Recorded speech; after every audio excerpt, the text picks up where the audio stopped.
Donc on va passer à la deuxième table ronde, discussion. Je vais pas faire, oui si tu veux bien, je vais pas faire comme à la télévision, c'était fait une fois. L'orateur, enfin l'animateur avait amené des gants de boxe. Je pense que vous vous en souvenez. Mais bon, je me mets au milieu ou je vous laisse je vous laisse. D'accord. Ok.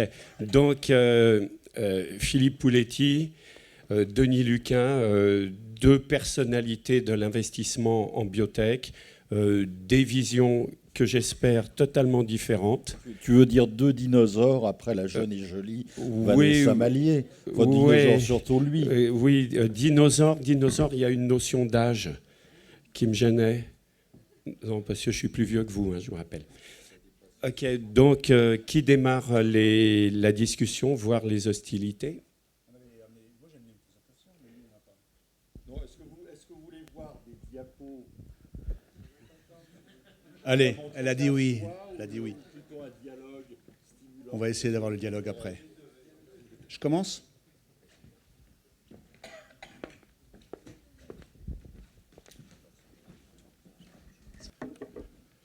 Oui, donc bonjour à tout le monde. Bonjour à tous. Je vais commencer par faire une remarque parce que ça a été posé, la question a été posée plusieurs fois. Je suis désolé d'être le seul investisseur parmi les quatre à avoir fait plusieurs investissements dans la région de PACA, puisque on a été le premier investisseur des Minotech en 1981.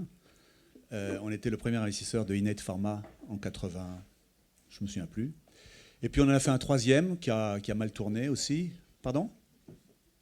Et on en avait fait un troisième qui a mal tourné, qui était Thalia Pharmaceuticals, qui était un spin-off de Cadarache. Ça me permet de répondre à une question qui vient d'être posée sur l'investissement avec des fonds régionaux. Ce n'est pas toujours facile, parce que un des éléments fondamentaux du succès d'une entreprise, c'est l'alignement des investisseurs sur un même but. Alors, Philippe, il a résolu le problème, il est tout seul. Donc c'est facile de s'aligner avec soi-même. Il va vous expliquer comment il fait. Mais nous, on ne fait pas ça comme ça. Et on essaye de s'aligner. Or, moi, je me souviens qu'avec Thalia Pharmaceutical, qui était un investissement, ça s'appelait Héliosynthèse au démarrage, on avait commencé avec Sud Capital, donc notre ami Sanguinetti, qui a depuis arrêté de faire du capital risque. Mais on était obligé, alors qu'on était dans une opération d'amorçage, de faire un bilan de dissolution de la société à chaque conseil d'administration, parce que comme on ne faisait pas de chiffre d'affaires et qu'on ne savait pas très bien comment on allait sortir de ça, c'était assez compliqué de travailler avec un fonds local. Mais on le fait aussi, parce que je vais vous donner des exemples où on a fait ce genre de choses. Donc, je vais vous dire qui nous sommes. Je vais vous dire et c'est le message d'aujourd'hui, c'est que nous, on fait que de la thérapeutique, ou presque que de la thérapeutique. Et puis, je vais vous donner quelques informations qui pourront peut-être faire l'objet d'une discussion ensuite. Alors, qui nous sommes? C'est vrai qu'on est un peu un ancien dinosaure. On a levé des fonds depuis 1989. Ce qui est intéressant à noter, alors vous avez là un peu les différents succès qui ont parsemé notre chemin. Ce qui est intéressant à noter, c'est le petit carré en bas qui passe de 46% à 100%, puisque c'est la part des sciences de la vie dans notre investissement. Le dernier fonds, Sofina Capital 7, qui a été levé en décembre dernier, investi exclusivement dans les sciences de la vie. Et je vais vous dire exactement dans quoi. On fait aussi, et je vous dis un petit GSF, ça veut dire Green Seed Fund, c'est-à-dire qu'on a monté aussi un petit fonds d'amorçage, pour une raison qu'on ne va pas développer aujourd'hui. Mais ce qui est intéressant de savoir, c'est que ce fonds d'amorçage, eh bien, on a refusé l'argent du FNA parce que l'un des éléments fondamentaux de l'investissement en technologie de manière générale, c'est d'être européen et ce n'est pas d'être français.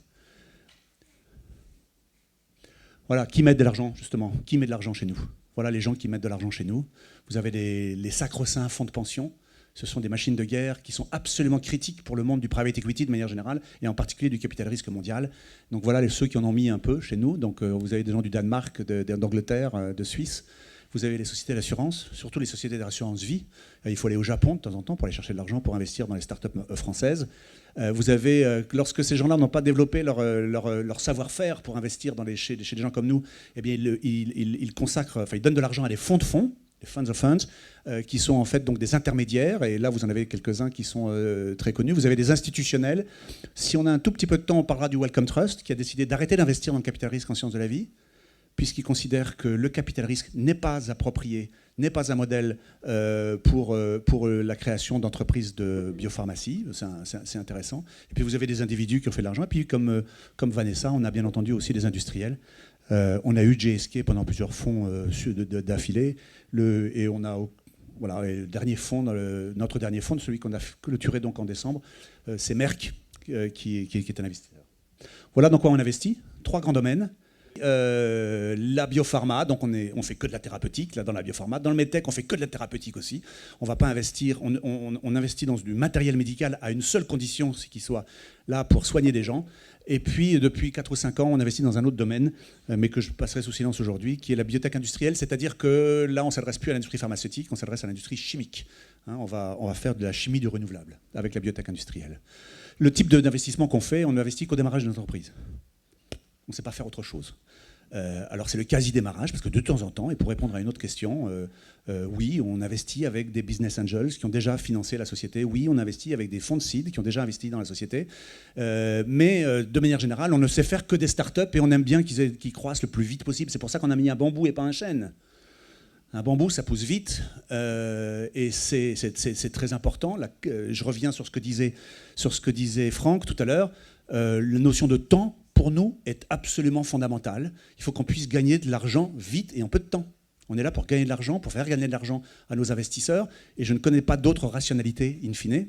Et puis le deuxième type d'investissement, c'est le spin-off. Là, c'est la perle qui se cache dans l'huître. C'est-à-dire, on va aller chercher une entreprise, on va chercher des équipes dans la pharma, par exemple, pour créer, qui sont très frustrés. La notion de frustration est un élément important de la création d'entreprise. Qui sont très frustrés, par exemple, par une décision stratégique et qui ont envie de se quitter l'entreprise. Et par exemple, une société comme Actelion, que vous connaissez peut-être, Actelion, aujourd'hui, au début, c'était 4 personnes qui étaient extrêmement frustrées d'avoir à subir les décisions de M. Franz Humer à l'époque, qui était le PDG de Roche, et on a créé Actelion ensemble.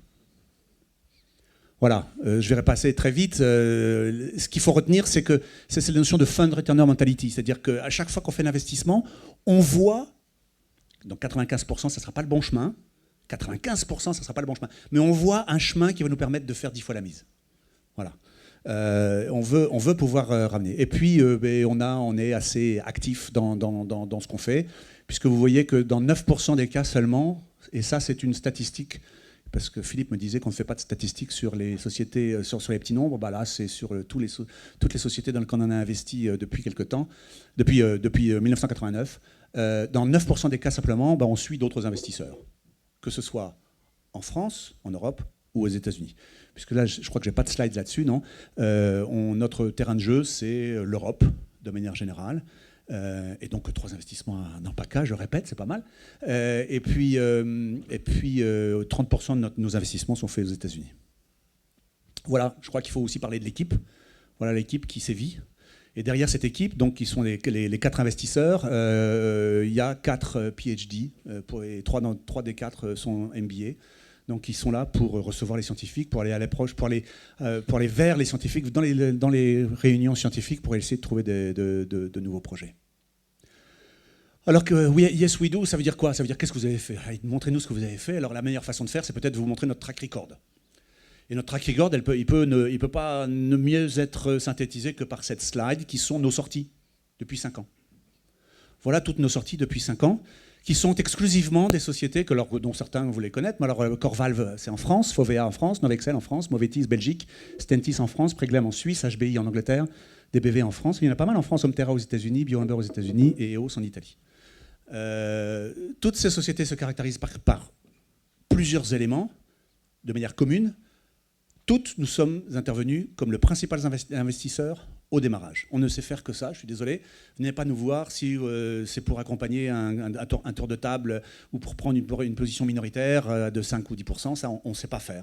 Ce qu'on sait faire, c'est monter les projets avec vous. Et d'ailleurs, peut-être qu'on aurait pu le dire ça tout à l'heure sur l'amorçage. L'amorçage, ce n'est pas pour financer un gap de maturité de technologie. Pour nous, c'est pour financer un gap de maturité dans le concept de l'entreprise. C'est pour construire un business plan. Parce que quand on a, par exemple, une molécule qui est trop tôt dans son développement et qui va rentrer en préclinique, eh bien peut-être que la meilleure façon de faire pour construire un business plan viable, viable à nos yeux, ça va être de s'associer à quelqu'un d'autre, à une autre molécule qui, elle, va être plus mature et qui va permettre de lever de l'argent plus rapidement et de manière plus importante. Donc la conception de construction du business case est importante. Voilà, et on est assez fiers de ce chiffre quand même. On a créé 4,5 milliards de dollars de valeur d'entreprise en 5 ans, en 4 ans, dans ces sociétés. Bien sûr, ce n'est pas pour nous cet argent, puisqu'on avait en moyenne 25% de ces entreprises, dont la dernière est hausse. Donc, si vous suivez l'actualité spécialisée, donc a été vendue il y a 2 semaines à Clovis pour 420 millions de dollars. Société qu'on avait commencé à partir de rien à Milan. Mais voilà comment on aime bien, nous, en plus, raconter notre track record. Parce que raconter un track record, raconter une performance de manière financière, c'est bien, mais ce n'est pas pour ça qu'on se lève tous les matins. La raison pour laquelle on se lève tous les matins, pour essayer de trouver des nouveaux projets, c'est vraiment d'essayer de soigner des gens qui sont mal ou pas soignés.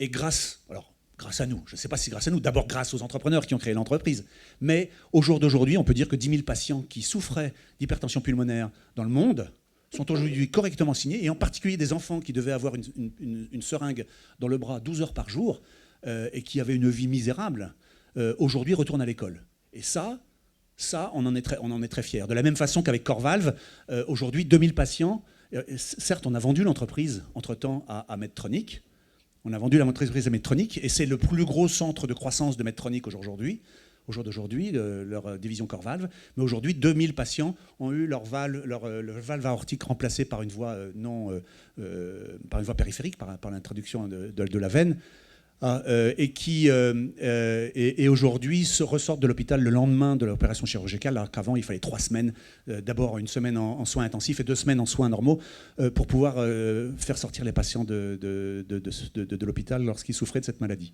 Donc voilà, ça pour nous, c'est très important. Et we do, yes we do. Je vous ai dit qu'on avait un fonds qu'on avait levé depuis, qu'on avait finalisé en décembre dernier, donc en 1 an, voilà ce qu'on a fait. Auris Medical, c'est 10 millions d'euros dans une nouvelle maladie qui sont les tinnitus en anglais, les acouphènes. Les acouphènes et la surdité, mais les acouphènes et la surdité aiguë. Quand on a des acouphènes, 1 personne sur 10 d'entre vous à peu près a des acouphènes, mais ce sont des acouphènes chroniques. Là, il ne faut pas demander à Auris. Mais Auris Medical, voilà. Shockwave, c'est l'inventeur d'un nouveau concept qui s'appelle la lithoplasie. Donc la lithotripsie dans des ballons d'angioplastie.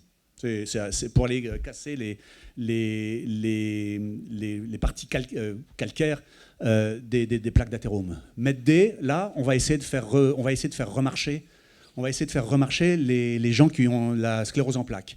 C'est une nouvelle approche. C'est une approche totalement nouvelle par rapport, en s'inspirant des maladies, comment on appelle ça, métaboliques, pour traiter des maladies du système nerveux central. Et on a déjà un premier essai clinique où on a une femme qui rebouge ses bras alors qu'elle ne pouvait plus. Pixium, on va essayer de faire revoir les aveugles. Un Pixium, c'est un implant intraoculaire. C'est associé à une caméra que vous avez dans les lunettes, et puis les aveugles commencent on espère, vont commencer à pouvoir se mouvoir sans trop sans trop voir au début, mais en étant capable de discerner un certain nombre de tâches. Obseva, c'est dans le domaine du pre-time labor, du travail, comment on dit, mesdames, aidez-moi. Toutes les maladies liées au prématuré. Green Biologics, on n'en parle pas, ça c'est dans le domaine de la chimie du renouvelable. Et puis j'ai mis 3 sites dans un coin parce que c'est pour vous rappeler que nous aussi on fait du seed, mais on le fait de manière un peu particulière. Alors juste un élément là-dessus, c'est que on a négocié avec nos investisseurs, c'est la négociation avec ses propres investisseurs, de pouvoir consacrer 3% du fonds, donc 3% de 240 millions, ça fait à peu près 7,5 millions, à des investissements d'amorçage dont on ne leur parle pas. On leur dit qu'on a fait une opération d'amorçage, mais on ne leur dit rien. On ne leur dit rien parce que ce sont parfois des opérations extrêmement risquées. Il nous est arrivé d'aller acheter une technologie à la barre du tribunal de New York. Et les investisseurs nous auraient pris pour les dingues si on leur avait dit qu'on faisait ça. Il nous est arrivé de prêter de l'argent à une structure de valorisation de la recherche, l'équivalent anglaise des SAT, parce que la structure en question était au bord du dépôt de bilan. Et grâce à ça, on a pu avoir accès à un deal. On fait des opérations un peu folles, mais la plupart du temps, quand on fait ça, on en a 3 en maturation en ce moment, c'est vraiment pour maturer le business model. C'est que vous avez une molécule qui nous intéresse beaucoup, mais elle est très très jeune, alors on va essayer de s'associer à quelqu'un d'autre, on va essayer de trouver dans le monde s'il n'y a pas une molécule qui va être complémentaire pour construire un business case d'entreprise. D'accord ? Et puis on a une deuxième poche, puisqu'on a parlé de INSERM, on a une deuxième poche, cette fois-ci pour 1%, donc là c'est encore un peu plus petit, mais néanmoins, qui nous permet de financer des structures qui font justement du pré-amorçage. C'est-à-dire que c'est comme ça qu'on a financé INSERM Transfer Initiative, c'est nous qui l'avons créé, avec l'INSERM. Alors aujourd'hui, ils volent de leurs propres ailes, puisqu'ils ont levé 40 millions d'euros auprès d'un certain nombre d'investisseurs, en particulier des industriels américains, des industriels pharmaceutiques américains, c'est intéressant. Et on a fait aussi un incubateur à parité avec Medtronic, qui est localisé à l'école polytechnique de Lausanne. Ah oui, non, je l'ai mis dans ma poche, je crois. Oui. Voilà. Pour finir, quelques idées quand même sur le capital risque.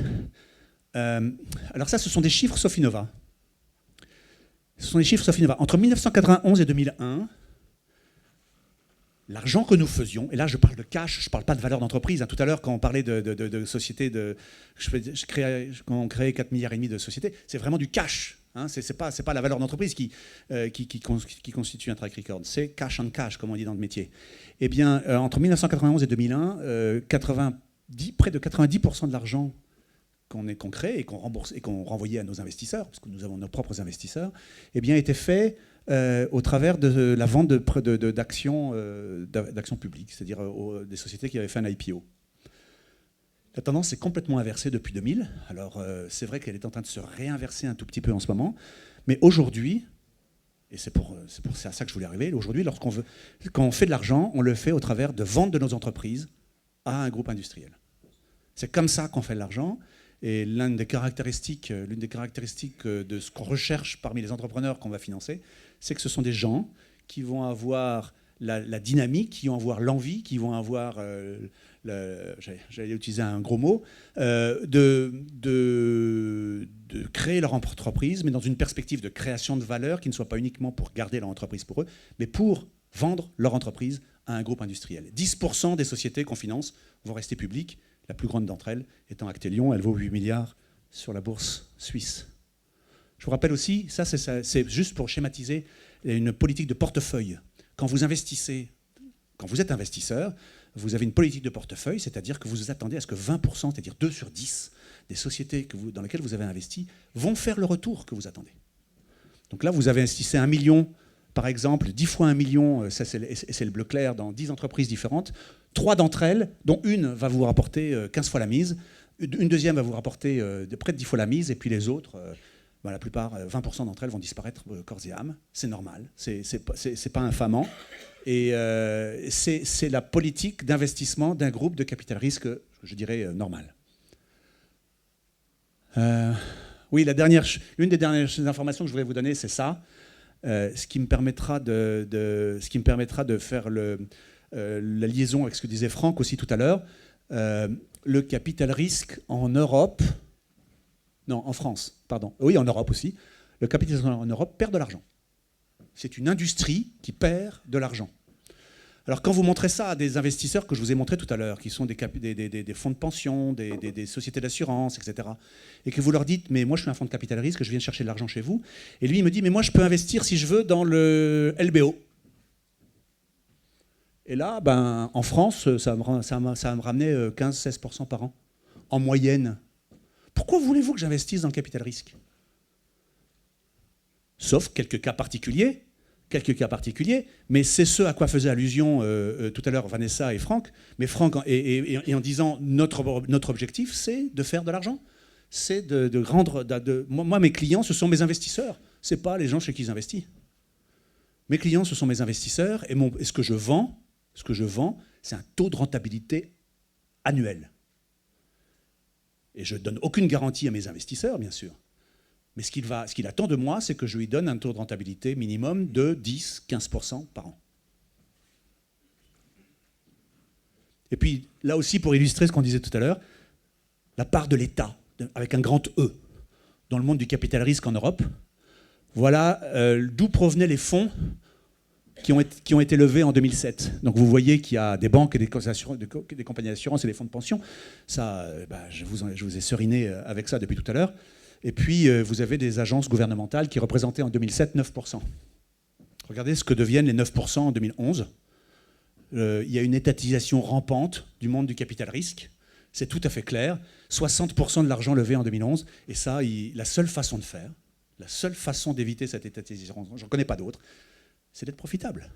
Et c'est d'être capable de convaincre vos investisseurs que vous êtes bons et que vous allez leur donner. Je vais pas m'apesantir là-dessus, simplement pour vous dire que la plus grande source d'échecs, de nos échecs, les capital risques, c'est d'intervenir trop tôt dans les entreprises. Alors, si vous aviez investi dans une société qui faisait des anticorps monoclonaux dans les années 80, vous étiez là.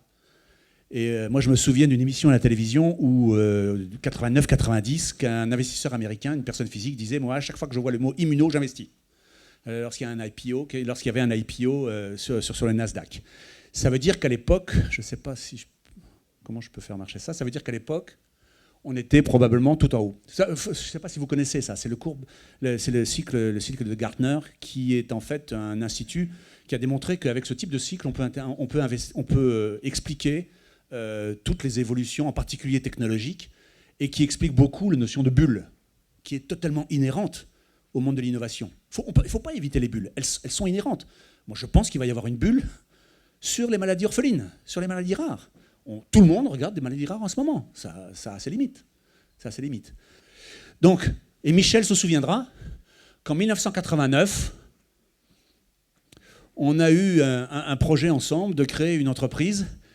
Alors pour ceux qui connaissent un petit peu cette science-là, c'était en 1990, ça s'appelait Protein Performance, ça sortait du laboratoire d'Alès, de Saint-Christol-les-Alès, et c'était des anticorps monoclonaux humains produits en cellules d'insectes.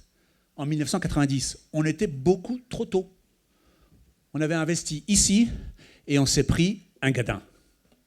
Aujourd'hui, les anticorps thérapeutiques, parce qu'on a résolu le problème, de la réponse immune, enfin de achat comme on dit. Aujourd'hui, les anticorps thérapeutiques, c'est 60 milliards de dollars de chiffre d'affaires. Donc on est monté, il y a eu énormément de sociétés qui ont disparu et on est revenu. Alors je vous ai mis, parce qu'on en parle beaucoup en ce moment à la télévision, l'impression 3D. On n'est pas en biotech là, mais l'impression 3D, je peux vous dire qu'aux États-Unis en particulier, il y a un certain nombre de sociétés qui ont perdu de l'argent parce qu'on est probablement sur la deuxième phase.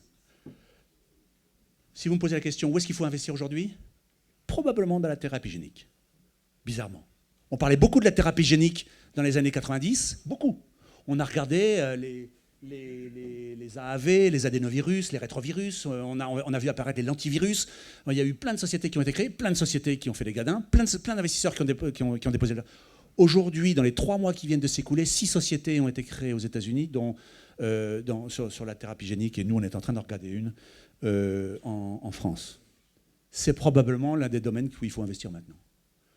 Les oligos, les technéoligos, les antisens interférents, les RNA, les DNA, etc., etc. Probablement dans leur phase descendante. Et puis, alors, je vous ai donné dans un autre domaine, les journalistes fantasment complètement sur les biofuels à partir de microalgues. Alors là, on est complètement au démarrage. Voilà, merci.